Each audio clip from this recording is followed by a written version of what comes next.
یہ ریئیکشن میں آپ کا سواگت ہے۔ میں لایا ہوں آج آپ کے لیے ایک اور ایسی سعودی عرب کی ویڈیو جہاں ہمارے نبی نے جانے سے منع فرمایا۔ آج وہاں سعودی عرب کلب بنا رہی ہے۔ آئیے اس ویڈیو کو پورا دیکھیں۔ ہمارے چینل کو لائک اور سبسکرائب کرنا بالکل ہرگز نہ بھولیں۔ بسم اللہ الرحمن الرحیم۔ السلام علیکم دوستو، سعودی عرب ہر مسلمان کی خواہش ہوتی ہے کہ وہ سعودی عرب جا کر مکہ مدینہ کی زیارت کرے، اللہ تبارک و تعالیٰ کا گھر دیکھے۔ لیکن کیا آپ کو پتا ہے سعودی عرب میں اب ایسے بدلاؤ کیے جا رہے ہیں جس کو دیکھ کر یہودی بھی شرما جائیں گے۔ دوستو، آج کی اس ویڈیو میں ہم آپ کو بتائیں گے سعودی عرب اپنے 40 سال کا اتہاس کیوں بدل رہا ہے۔ کیا سعودی عرب امام مہدی کے آنے کا راستہ آسان کر رہا ہے؟ اور سعودی کی جس جگہ نبی کریم صلی اللہ تعالیٰ علیہ وسلم نے جانے سے منع کر دیا تھا، اس جگہ سعودی حکومت نے آج کلب کھول کر رکھ دیا ہے۔ تو وہ جگہ کون سی ہے اور اس کا اتہاس کیا ہے؟ آئیے جانتے ہیں۔ دوستو، فلسطین میں لوگوں کے اپنوں کے سامنے شہید ہو رہے ہیں۔ جب وہاں کی عوام اپنوں کو اپنی آنکھوں کے سامنے شہید ہوتے ہوئے دیکھتی ہوگی تو ان کے دل کی کیفیت کیا ہوگی؟ اللہ ان کو صبر دے۔ اللہ تبارک و تعالیٰ فلسطین کے مسلمانوں کی جان، مال، رزق، عمر میں برکت عطا فرمائے۔ جو زخمی ہے ان کو صحت دے، خیر و عافیت بخشے۔ آمین یا رب العالمین۔ پیارے دوستو، کمنٹ باکس میں آمین ضرور لکھے، کیا پتا کس کا لکھا آمین کب قبول ہو جائے۔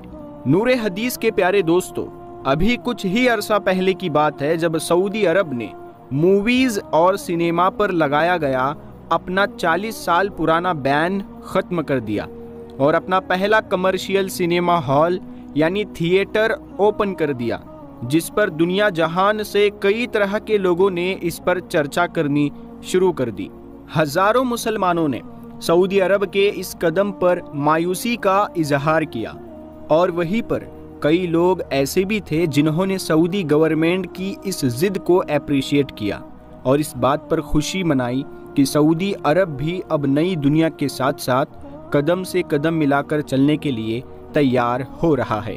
لیکن ابھی اس بات کو پوری طرح ایکسیپٹ بھی نہیں کیا گیا تھا کہ خبر آئی کہ پچھلے دنوں سعودی عرب میں پہلا الکوہل سٹور یعنی شراب کی دکان کھول دی گئی ہے۔ یعنی سعودی عرب کی راجدھانی ریاض میں شراب کی پہلی دکان کھول لی گئی ہے، اور اس طرح تقریباً 7 دشکوں بعد سعودی عرب میں اب شراب کی کھلے عام خریداری ہونے لگے گی۔ دوستو، جیسا کہ ہم سب جانتے ہیں کہ شراب اسلام میں کس قدر سختی سے حرام قرار دی گئی، لیکن افسوسناک طور پر دنیا کے تقریباً ہر مسلمان ملک نے کسی نہ کسی طرح غیر ملک کے لوگوں کو اپنے ملک میں شراب پرووائیڈ کرنے کا راستہ نکالا ہوا ہے، جس سے دوسرے دیشوں کو یہ سوچنے کا موقع ملا ہے کہ کیا مسلمان خود ہی اپنے دین کو بھول گئے ہیں۔ کچھ ہی دنوں پہلے کی بات ہے کہ سعودی عرب کے شہر جدہ میں تقریباً 25,000 سعودی نوجوانوں کے ایک گروپ کی ویڈیو وائرل ہوئی، جہاں انہیں ناچ گانا کرتے ہوئے دیکھا جا سکتا ہے۔ یہ نوجوان لوگوں نے اسلامک لباس کو چھوڑ کر مغربی لباس پہن لیا تھا، اور انہیں اس بات کی کوئی شرمندگی نہیں تھی، بلکہ وہ سب اس طرح انجوائے کر رہے تھے جیسے یہ ان کے لیے معمولی سی بات ہو۔ اور ایسا ہو بھی سکتا ہے کہ یہ سعودی عرب کی وہ نوجوان نسل ہے جو دوسرے یورپی دیشوں میں ہر چیز انجوائے کر لیتے ہیں جس پر سعودی عرب میں پہلے بندی تھی، لیکن اب وہ اس بات پر خوش ہے کہ انہیں یہ سہولیت اپنے ہی دیش سعودی عرب میں مل رہی ہے۔ پیارے دوستو، یہ سب سعودی شہزادے محمد بن سلمان کے ویژن 2030 کا ایک حصہ ہے، جس میں نیوم سٹی پروجیکٹ بھی شامل تھا۔ کراؤن پرنس محمد بن سلمان، جنہیں MBS بھی کہا جاتا ہے، تو ان کا یہ 2030 کا ویژن ہے کہ وہ سعودی عرب کو ان دیشوں کے دوڑ میں کھڑا کریں گے جو اس وقت ٹیکنالوجی کی دنیا میں سب سے آگے اور ماڈرن دنیا کے ساتھ قدم سے قدم ملانا چاہتے ہیں۔ دبئی اور UAE جیسے اسلامک دیش جو دنیا بھر کے لوگوں کے لیے بے حد اہم مقام رکھتے ہیں اور خوبصورت بھی بہت ہے، کیونکہ چاہے کوئی مسلمان ہو یا غیر مسلم،